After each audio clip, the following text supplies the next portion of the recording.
Hello, it's another week and it's another midweek message. Sorry I didn't get one out last week. I was totally getting ready for Maundy, Thursday and our experience that we're having at LLMC. We did a 12-station journey to the cross. It was an amazing time of meditation, tactile, visual, as well as audio experiences for people to relive and engage a little bit and get a better understanding of what was going on during Holy Week. What I'd like to do is continue on in our Genesis look, because I'm finding that as we do this and look at creation more and more, we start to see what is happening and how God set up the world. So when we look at verses 14 through 19, this is what we see. And God said, "Let there be light in the vault of the sky to separate the day from the night. Let them serve as signs to mark sacred times and days of the year, and let them be lights in the vault of the sky to give them light on the earth." It was so. God made two great lights, the greater light to govern the day and the lesser light to govern the night. He also made the stars. God set them in the vault of the sky to give light on the earth, to govern the day and night, and to separate light from darkness. And God saw that it was good. And there was evening and there was morning on the fourth day. Here's where I want to go with this, and this is what I want to poke at a little, is the reality of the greater universe. This concept that we're this planet and all the stars in heavens were made for us to be able to understand, to mark time, to be able to see where we're at. I mean, the stars are used for navigation. It helps us to understand our place in the universe as well as our place here on the earth. It's phenomenal when you think about the order. The fact that there are constellations and ways for us to engage the world around us based on the stars. The fact that we have night and day. The fact that at night, the moon shines bright enough for us to be able to see, but yet allows for rest. These things are intriguing to me when we look at how God created the earth. The fact is this: everything is set up with order. Everything is set up with purpose and reason, and when it's all said and done, everything has its place in the world, even you. Now, when we think about the intricacies of the universe, there's so much that happens with it. When we think about just constellations and just that ability that we can see where our place is on the earth, triangulate ourselves. The North Star is always pointing north.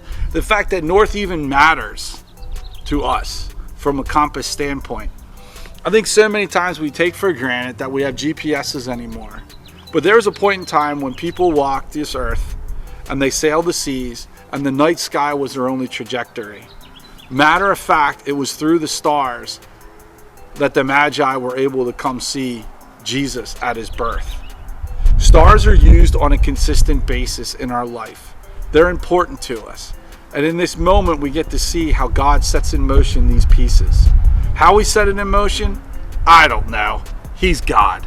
That's one of the mysteries of the universe. But this is what I do know, is that they are in motion. And that our universe is constantly moving. And there's way more out there than what anybody could imagine. But again, I say all this to you because it makes me wonder. It makes me think more and more how small and insignificant I am, but yet how significant I am as well.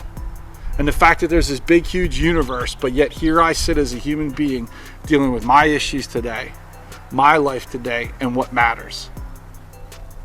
I hope this brings you a little peace.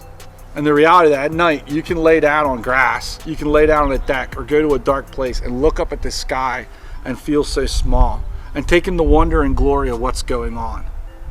I'll admit, there's a big nerd in me. I get a little geeked out over the space systems and how the stars operate and telescopes, and I love looking at the stars. I love tracking the International Space Station. I love the fact that there are humans that have flown into space and are looking around this earth and looking at the stars and trying to study it. Because every time we try to look at creation and study it more, it expounds upon God's glory and how amazingly intricate designs that things are in solar systems and how they work and how the sun and the moon operate and the reflections and the night and the day. His majesty is completely shown in this beauty of creation. And the stars, I hope, if you take a moment to look out tonight, look up. Even during the day, look up at the clouds and the atmospheres we talked about before. But tonight, look up at the stars.